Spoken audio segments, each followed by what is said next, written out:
Selamat pagi saudara-saudaraku semua bangsa Batak, khususnya yang seagama, sealiran agama dengan saya, Kristen.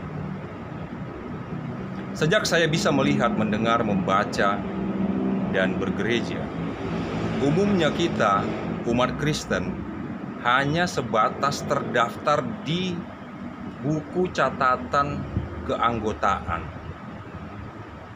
Bahkan ada orang, bahkan banyak orang, banyak kita ya, termasuk saya, menghafal begitu banyak ayat-ayat di dalam Alkitab. Pintar berdiskusi, berdebat, berlomba menang, mahir berkhotbah menjabarkan isi Alkitab. Kita lupa sebenarnya inti dari ribuan halaman Alkitab itu hanya satu kata, 5 huruf, kasih atau cinta. Matius 7 ayat 12 itu jelas-jelas Yesus mengucapkannya.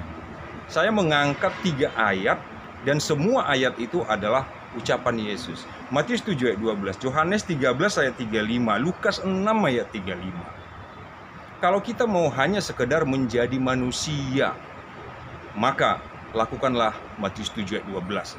Berempati dalam bahasa sekarang. Artinya apa? Dikatakan di sana, apa yang ingin orang perbuat kepadamu, perbuatlah demikian kepada mereka. Artinya apa?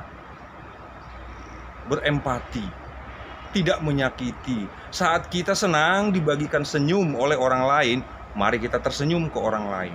Kita nggak suka dihina, jangan pernah hina orang lain. Yang kedua, Yohanes 13 ayat 35. Kristen sebetulnya artinya adalah pengikut Kristus atau murid Yesus atau murid Kristus. Yesus memberikan satu syarat agar menjadi muridnya, yaitu saling mengasihi.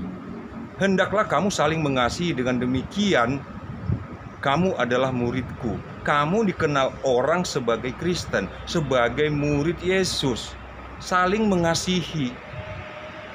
Ya, itu biasa, saling mengasihi. Saya baik ke Anda, saya baik ke Amang, ke Inang, Inang baik ke saya. Itu lumrah. Tapi cukup hanya seperti itu. Itu aja susah. Itu aja susah. Saat kita melihat orang lapar, kita apa? Mencibir, naloso kakko kerijo. Kita bukannya memotivasi dia, memberikan apa yang bisa kita berikan, lalu kita berikan kata-kata penghiburan, motivasi, semangat supaya dia bangkit dari keterpurukan ekonomi dan mentalnya dan jiwanya. Cukup hanya seperti itu aja udah hebat. Tapi kalau mau naik lagi, anak Tuhan seperti Yesus Kristus, dan yang menyebutkan itu adalah beliau, Yesus Kristus, yang orang Kristen sebut Tuhan, Tuhan Yesus, Juru Selamat, apalagi istilahnya. Apa isinya? Hei kamu, kasihilah musuhmu, doakan, berbuat baik, pinjamkan tanpa berharap dikembalikan. Musuh, orang yang membenci kita bukan orang yang kita benci, karena Yesus tidak pernah mengajarkan supaya kita punya musuh, tetapi ada makna di sana. Apa maknanya? Ini, mudah mengasihi istri. Saya mudah mengasihi istri karena dia istri saya. Istri saya mudah mengasihi saya karena saya suaminya. Mudah bagi kita mengasihi anak-anak, orang tua, cucu, pariban, opung, amang boru, tulang, karena itu saudara kita. Kita salah. Semua orang adalah saudara kita. Itu perlu kita pahami. Oke, yang melahirkan kita berbeda, tetapi orang Barat, orang Cina, orang mana, itu pun saudara kita. Mudah mengasihi orang atau sahabat yang sudah berbuat baik ke kita, balas budi toh. Tadi itu Matius 7 ayat 12 atau Yohanes 13 ayat 35, saling. Tapi naik lagi, mau jadi anak Tuhan kan? Baca di rumah dengan jelas atau buka sekarang. Lihat kata per kata, frasa per frasa. Apa Yesus janjikan? Itu bukan janji kosong. Karena yang menjanjikannya adalah Sang Pemilik alam semesta. Saat kita mau mengasihi orang yang pernah kita bantu, lalu bukannya berterima kasih ke kita, bukannya balas budi, tetapi ya membeli pisau belati, menaruhkannya racun di pisau belati, Dan pisau belati serta racun itu adalah hasil dari uang, atau uang kita lah yang digunakannya. Uang yang pernah kita kasih ke dia, kita persembahkan ke dia, justru itu yang dibuatnya membeli pisau belati itu dan racun, lalu ditancapkan ke tubuh kita, digores-gores, disayat-sayat, lalu kita dibuang di lembah kenistaan, di lembah kemiskinan. Itulah musuh. Sanggup mengasihi itu harus, kalau mau mengaku sebagai anak Tuhan, sebagai saudara Kristus. Baca Alkitab, Yesus sering menyebut, kamu adalah sahabatku, kamu adalah saudaraku.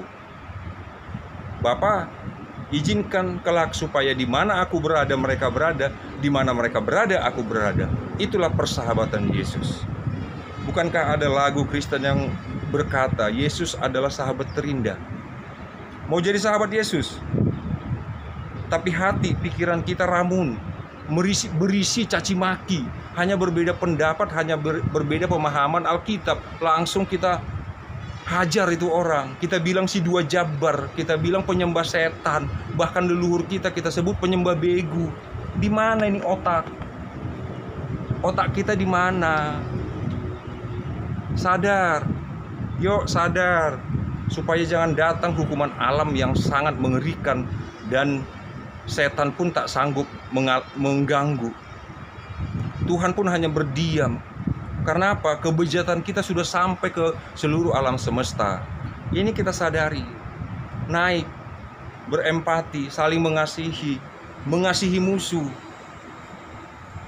Itu makna dari Alkitab, itu makna dari Kristen, itu makna dari menjadi anak Tuhan. Saat kita menjadi anak Tuhan, sadari dan lihat, bukan hanya hujan, awan, badai, dan api yang tunduk ke Anda, tetapi setan dan iblis pun, seluruh tentara langit akan berdiri di samping Anda untuk mewujudkan Tuhan yang adalah cinta kasih tiada batas.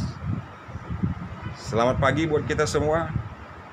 Semoga ucapan saya saat ini bermanfaat untuk meningkatkan kesadaran roh, kesadaran spiritual dari semua saudara-saudaraku yang menonton video ini.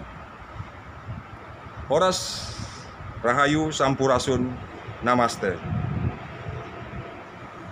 Om Swastiastu, Namo Buddhaya, Salam Alaikum, Assalamualaikum.